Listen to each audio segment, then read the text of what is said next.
Flu की vaccine हर साल अक्टूबर नवंबर के महीने में ये ज़रूर करवाएं। अगर क्रॉनिक लंग डिजीज़ है तो निमोनिया की वैक्सीन है, ज़िंदगी में एक दफ़ा होती है। फ्लू की वैक्सीनेशन फ्लू की आप देखें, मुझे तक तो नहीं पता कि फ्लू नहीं, फ्लू की वैक्सीन है और ये पूरी दुनिया में लोग करवाते हैं। ये मुझे बरसा से था मसला, लेकिन अब जो ज़्यादातर ये फोक की वजह से ज़्यादा मसला बढ़ रहा है। बीबी साहबा से दरख्वास्त करता हूँ कि वो बीबी साहबा मेहरबानी करके मोहल्लों में भी अपनी टीम को भेजें।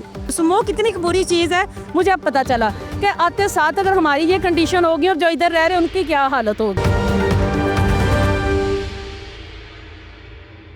लाहौर की फ़िज़ा दिन ब दिन बदतर होती जा रही है और एयर क्वालिटी इंडेक्स हमें बताता है कि हमारी हवा में जहर मौजूद है और ये जहर आहिस्ता आहिस्ता हमारे फेफड़ों में उतर रहा है और हमारे खून में जाकर मिल रहा है। आज मैं आ गया हूँ गुलाब देवी हॉस्पिटल ये जानने कि किस तरह से इस स्मोक की वजह से लोग मुतासर हो रहे हैं, कितने लोग बीमार पड़ रहे हैं और जो लोग ऑलरेडी बीमार थे उनकी बीमारी की शिद्दत में किस तरह इजाफा आ रहा है।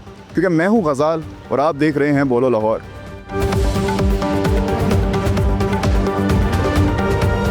अच्छा जी नाज़रीन, मैं मौजूद हूँ प्रोफेसर ज़हीर अख्तर के साथ जो कि हेड ऑफ पल्मोनोलॉजी भी हैं गुलाब देवी में। इनसे थोड़ी सी बात करते हैं। अस्सलाम वालेकुम सर। जी वालेकुम सलाम।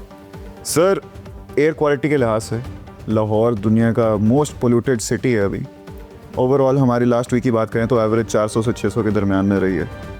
काफ़ी ज़्यादा हैज़र्डस जा रही है अभी लाहौर की फ़िज़ा। There is an obvious poison in the air. तो क्या इफ़ेक्ट्स हो रहे हैं, लोगों पर क्या इफ़ेक्ट आ रहे हैं? कोई फुटफॉल में इजाफा हुआ है, सेवेरिटी में इजाफा हुआ है?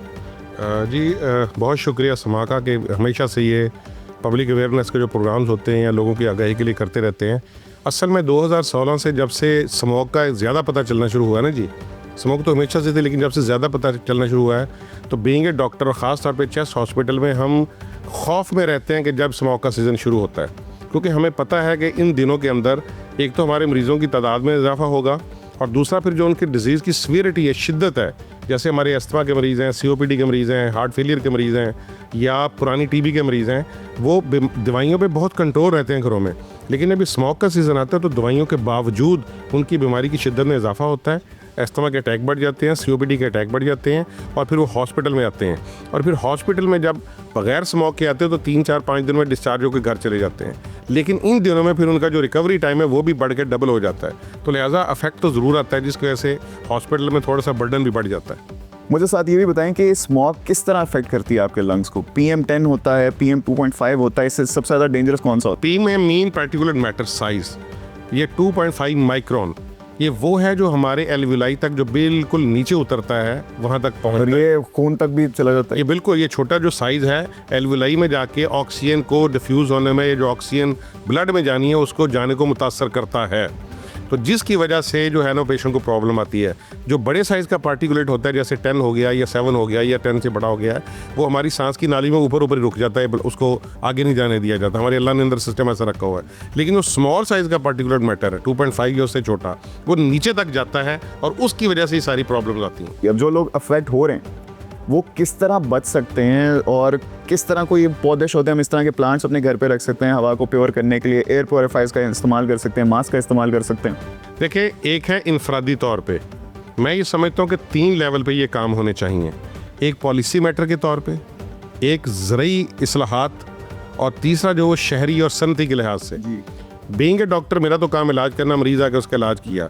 लेकिन पॉलिसी मैटर के हिसाब से जो है कि जो जब ये एरियाज़ के अंदर जब स्मॉग आती है, जो हमें पता है कि भट्टों से उसके अंदर ज़िगज़ैग टेक्नोलॉजी बनाई जाए, बाकियात फसलों की उसके अंदर किया जाए, अपने पेट्रोल की और डीजल की व्हीकल एमिशन से आती है। ओ यस, हमारी मेन जो है वो व्हीकल एमिशन से आती है।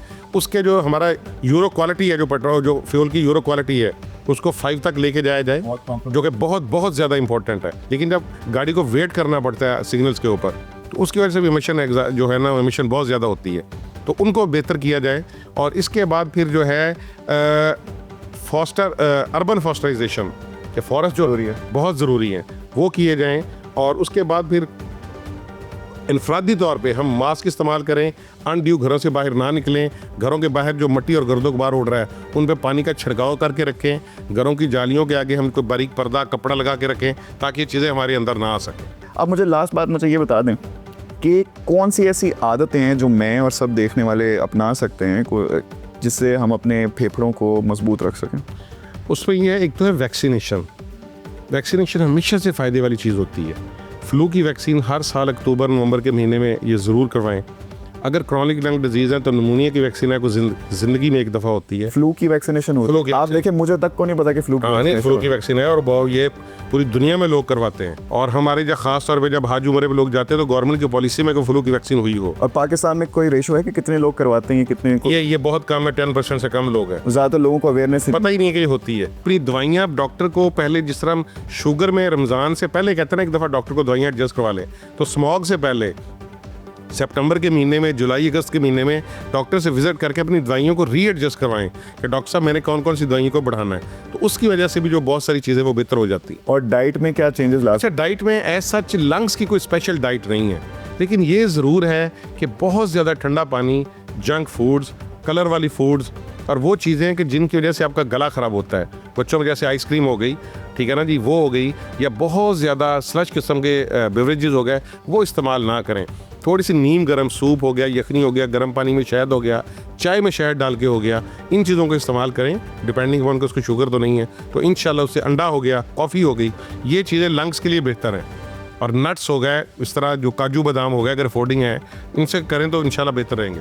चलें, thank you so much Zaheer साहब। ज़हीर साहब जी हेड ऑफ पल्मोनोलॉजी हैं गुलाब देवी में। उन्होंने बता दिया है कि मरीज़ों की तादाद में तो इजाफा हुआ ही हुआ है, जो उनके मर्ज़ की शिद्दत है उसमें भी इजाफा हुआ है। अब आएँ जाके आवाम से भी पूछते हैं कि स्मोक से वो किस तरह अफेक्ट हो रहे हैं। अच्छा जी, अब मैं गुलाब देवी के एक वार्ड में मौजूद हूँ। एक साहब मेरे साथ खड़े हैं, मरीज़ को लेकर आए हुए, इनसे थोड़ी सी बात करते हैं। अस्सलाम वालेकुम। वालेकुम सलाम। सर, क्या नाम है आपका? ताहिर। ताहिर साहब, मुझे बताएं कि क्या हुआ है आपके मरीज़ को, आपके क्या लगते हैं? सांस के मेरी वालदा है, सांस का मसला हुआ। पहले भी इधर पिछले साल भी चेक करवा के इन्होंने बोला सही है। अभी मैं आउट ऑफ कंट्री था तो अभी इनकी ज़्यादा तबीयत ख़राब हो गई। अच्छा, ये कब से, जब से ये स्मोक का सीज़न स्टार्ट हुआ है तब स्मोक से का इनकी सीज़न ज़्यादा बिल्कुल ऐसे ही है। शिद्दत में इजाफा हुआ? स्मोक होती है तो ज़्यादा हो जाता है, सर्दी आती है ज़्यादा हो जाता है। रुबीना जी, मुझे बताएं कि आपको कितने साल से ये मर्ज़ है और कब से इसकी शिद्दत में इजाफा हुआ है?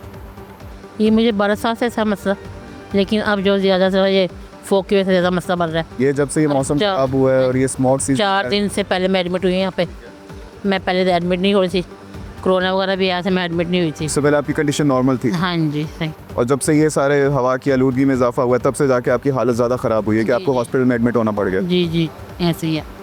चलिए रुबीना जी, ऑक्सीजन का मसला बन रहा है मेरा, ऑक्सीजन नहीं पूरी हो रही, ठीक है। वो 45 से ऊपर नहीं आ रही। ये लगाती हूँ मैं तो ऊपर आती है, वरना नहीं आती। मेरे पास मशीन थी, वो मेरी ख़राब हो गई है, वो मैं अफोर्ड नहीं कर सकती, आगे ले नहीं सकती, इसलिए फिर मैंने यहाँ पे एडमिट होना पड़ा, क्योंकि यहाँ से मुझे मिल रही है ऑक्सीजन। रुबीना जी, अल्लाह आपको शिफा दे, अपना ख्याल रखिए ढेर सारा। और जैसा कि प्रोफेसर साहब ने कहा था कि मरीज़ों की तादाद में इजाफा तो हुआ ही हुआ है, लेकिन उनकी जो डिजीज़ हैं उसकी शिद्दत में भी जब से स्मोक आई है इजाफा हुआ है।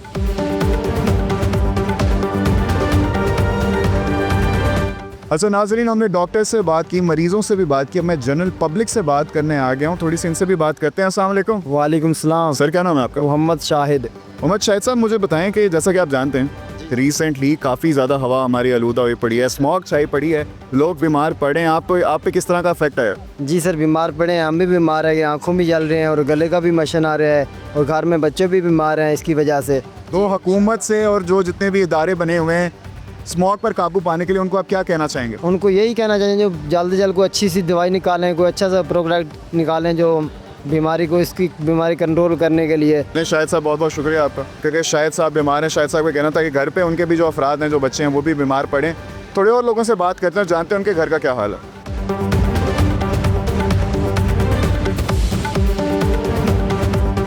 मुझे बताएं कि हमारी जो फ़िज़ा है इसमें आजकल जहर फैला हुआ है, काफ़ी लोग बीमार हो रहे हैं। आप पे किस तरह का अफेक्ट है? कोई घर में कोई बंदा बीमार पड़ा हो? पॉजिटिवली ऐसा है, असल में बात तो यह है कि गवर्नमेंट इस तरीके से तहकीक नहीं कर रही। मोहल्लों में लोग कबाब बनाते हैं, मोहल्लों में जुआ बेशुमार है। इस जुए की वजह से काफ़ी सारी नई जनरेशन हमारी मुतासर हो रही है। मेहरबानी फरमाएँ, बीबी साहिबा से दरख्वास्त करता हूँ कि वो बीबी साहिबा मेहरबानी करके मोहल्लों में भी अपनी टीम को भेजें, और फिर ये जो रिक्शे हैं जो धुआं छोड़ते हैं इनके ऊपर को चेक करें, चेक एंड बैलेंस नहीं है इसमें। जावेद साहब, जो लोग कहते हैं कि स्मोक से कोई बीमार नहीं हो रहा, उनको जाते जाते आप कुछ कहना चाहेंगे? मेरी तो ये सबसे दरख्वास्त है कि आप मेहरबानी फरमाएँ, अपनी एहतियात करें, और मास्टर खाना भी इंतहाई ज़रूरी है। इसके लिए भी कोई कानून है तो ठीक है, नहीं तो खुद उस पर अमल करवाया जाए ताकि मास्क जो है वो प्रॉपर तरीके से लोगों को सेव कर सके। मुझे बताएं कि लाहौर की फ़िज़ा इस टाइम काफ़ी जहरीली हुई पड़ी है, हर बंदा बीमार पड़ रहा है, आप भी बीमार पड़ी? हमारी हालतें देख लें, मेरे मियाँ और मैं आती बीमार हो गई। हम आज़ाद कश्मीर से हैं। जैसे हम रात को यहाँ पे उतरते साथ ही हम लोग के गले पकड़ गए और हमारी ये हालत है कि अब हम डॉक्टर से होकर वापस आ रहे हैं। ये इसीलिए आपने मास्क पहना हुआ? मास्क पहना हुआ है, मेरे मियाँ साहब भी बीमार हो, मैं भी बीमार हूँ। अच्छा, तो अभी हमें 1 दिन हुआ है अभी आए। अभी आपको आए 1 दिन हुआ है और साथ ही स्मॉग ने अपना असर दिखा दिया। आते साथ ही हम अभी घर पहुँच ही रहे थे तो हमारे गले और नाक बंद हो चुके थे। आप तो फिर प्राइम कैंडिडेट हैं उन लोगों के लिए जो कि कहते हैं कि स्मोक से कोई इफेक्ट नहीं हो रहा, कोई बीमार नहीं हो रहा। क्या कहना चाहेंगे आप उन्हें हमारे साथ रब्ता करवाए उनका। तो ये जितने भी इदारे हैं जो इस पे काम कर रहे हैं, स्मोक पर काबू पाने की कोशिश कर रहे हैं, उनको क्या मैसेज देना चाहेंगे आप? बहुत अच्छा कर रहे हैं क्योंकि हमारी हालतें फौरी तौर पर हमारी ख़राब हुई हैं। स्पेशली मेरा छोटा सा बच्चा है, मैं तो उसके लिए भी डरी हुई हूँ कि ये वो ना इसमें जर्द में आज उसको बचा रही हूँ मैं।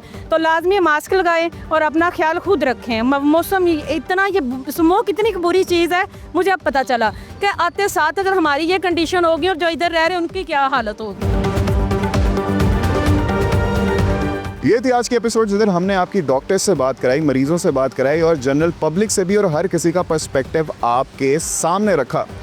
अब फैसला आपने करना है और कमेंट सेक्शन में भी बताना है कि क्या इस स्मॉग से आवाम अफेक्ट हो रही है या नहीं। अगर आप मुतासिर हुए या आपके घर में कोई और बीमार पड़ा है तो वो भी आपने कमेंट सेक्शन में ज़रूर बताना है। आपसे मुलाकात होगी बोलो लाहौर की अगली एपिसोड में। तब तक के लिए अपना ख्याल रखिएगा। अल्लाह हाफ़िज़।